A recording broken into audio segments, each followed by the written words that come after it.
സുഹൃത്തുക്കളെ, നിങ്ങൾ എത്രയൊക്കെ പഠിച്ചാലും പരീക്ഷാ ഹാളിൽ സമയം തീരുന്നതിന് മുൻപ് പേപ്പർ കംപ്ലീറ്റ് ചെയ്യാൻ പറ്റിയില്ലെങ്കിൽ ആ പഠനം കൊണ്ട് ഒരു ഗുണവുമില്ല. പലർക്കും ഉത്തരമറിയാമായിരിക്കും, പക്ഷേ എഴുതി തീർക്കാൻ സമയം കിട്ടില്ല. ഇതൊഴിവാക്കാനും നിങ്ങളുടെ റൈറ്റിംഗ് സ്പീഡ് കൂട്ടാനുമുള്ള 6 മെത്തേഡുകൾ നമുക്ക് നോക്കാം.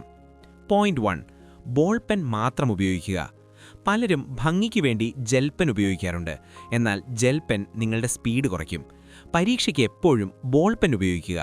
കൂടാതെ ശ്രദ്ധിക്കേണ്ട ചില കാര്യങ്ങൾ: വല്ലാതെ വില കൂടിയതോ ഭാരമുള്ളതോ ആയ പേനകൾ ഒഴിവാക്കുക. 5-10 രൂപ വിലയുള്ള ഭാരം കുറഞ്ഞ പേനകളാണ് ഏറ്റവും നല്ലത്. എഴുതുമ്പോൾ പേനയുടെ ക്യാപ്പ് ഊരിവെക്കുക. ഇത് പേനയുടെ ബാലൻസ് കൂട്ടാനും സ്പീഡ് വർദ്ധിപ്പിക്കാനും സഹായിക്കുമെന്ന് പല പഠനങ്ങളും തെളിയിച്ചിട്ടുണ്ട്. പുതിയ ഡിസൈനിലുള്ള പേനകൾ പരീക്ഷാ ഹാളിൽ ആദ്യമായി ഉപയോഗിക്കരുത്. നിങ്ങൾ ശീലിച്ച പേന തന്നെ കൊണ്ടുപോകുക. പോയിന്റ് 2. ചെറിയ അക്ഷരങ്ങളിൽ എഴുതുക. പേജ് നിറയ്ക്കാൻ വേണ്ടി വലിയ അക്ഷരങ്ങളിൽ എഴുതുന്ന ശീലമുണ്ടോ? എങ്കിൽ അത് നിർത്തുക. അക്ഷരങ്ങളുടെ വലിപ്പം കൂടുന്തോറും അത് എഴുതി തീർക്കാൻ കൂടുതൽ സമയമെടുക്കും.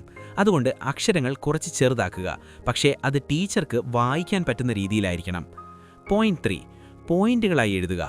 ഉത്തരങ്ങൾ വലിയ പാരഗ്രാഫുകളായി എഴുതാതെ പോയിന്റുകളായും ഹെഡിങ്ങുകൾ നൽകിയും എഴുതുക.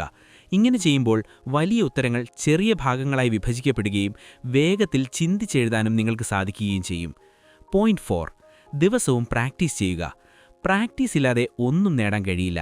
ദിവസവും മൊബൈലിൽ സ്റ്റോപ്പ് വാച്ച് വെച്ച് കുറഞ്ഞത് 200 വാക്കുകളെങ്കിലും വേഗത്തിൽ എഴുതി നോക്കുക. കൈയക്ഷരം മോശമാകാതെ വേഗത കൂട്ടാൻ ഇത് നിങ്ങളെ സഹായിക്കും. പോയിന്റ് 5. ശരിയായ രീതിയിലിരിക്കുക. പോസ്ചർ. എഴുതുമ്പോൾ നിങ്ങൾ ഇരിക്കുന്ന രീതിക്ക് വലിയ പ്രാധാന്യമുണ്ട്. വല്ലാതെ കുനിഞ്ഞിരുന്ന് എഴുതുന്നത് നടുവേദനയ്ക്കും സ്പീഡ് കുറയാനും കാരണമാകും. നിങ്ങൾക്ക് ഏറ്റവും സുഖകരമായി വേഗത്തിൽ എഴുതാൻ പറ്റുന്ന ഒരു പൊസിഷൻ കണ്ടെത്തുക. പോയിന്റ് 6. വേർഡ് ലിമിറ്റ് ശ്രദ്ധിക്കുക. പല കുട്ടികളും ചെയ്യുന്ന തെറ്റാണിത്. ചെറിയ ഉത്തരങ്ങൾ എഴുതേണ്ടി വരുമ്പോൾ അമിതമായ ആവേശത്തിൽ കൂടുതൽ എഴുതി സമയം കളയും. മാർക്ക് ലഭിക്കുന്നത് നിങ്ങൾ എത്ര പേജ് എഴുതി എന്നതിലല്ല, മറിച്ച് എഴുതിയതിൻ്റെ ക്വാളിറ്റിയിലാണ്. അതുകൊണ്ട് ചോദ്യത്തിൽ പറയുന്ന വേർഡ് ലിമിറ്റിനുള്ളിൽ ഒതുക്കി കൃത്യമായ ഉത്തരം മാത്രം എഴുതുക. ഇത് നിങ്ങളുടെ സമയം വലിയ രീതിയിൽ ലാഭിക്കും. പോയിന്റ് 7.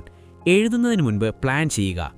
ഉത്തരം എഴുതി തുടങ്ങിയ ശേഷം എന്ത് എഴുതണമെന്ന് ആലോചിച്ച് നിൽക്കുന്നത് സമയം കളയും. ചോദ്യം വായിച്ചാലുടൻ ഏതൊക്കെ പോയിന്റുകൾ എഴുതണമെന്ന് മനസ്സിൽ പ്ലാൻ ചെയ്യുക. പരീക്ഷയ്ക്ക് മുൻപ് കിട്ടുന്ന 15 മിനിറ്റ് റീഡിംഗ് ടൈം ഇതിനായി കൃത്യമായി ഉപയോഗിക്കുക. ഈ ടിപ്പുകൾ നിങ്ങൾ പരീക്ഷാ ഹാളിൽ പരീക്ഷിച്ചു നോക്കൂ. തീർച്ചയായും മാറ്റം കാണും. നിങ്ങൾക്ക് പരീക്ഷാ ഹാളിൽ ഏറ്റവും കൂടുതൽ സമയം നഷ്ടപ്പെടുന്നത് എന്തിലാണ്? ആലോചിച്ചു നിൽക്കാനോ അതോ എഴുതാനോ? അത് താഴെ കമൻറ്റ് ചെയ്യൂ.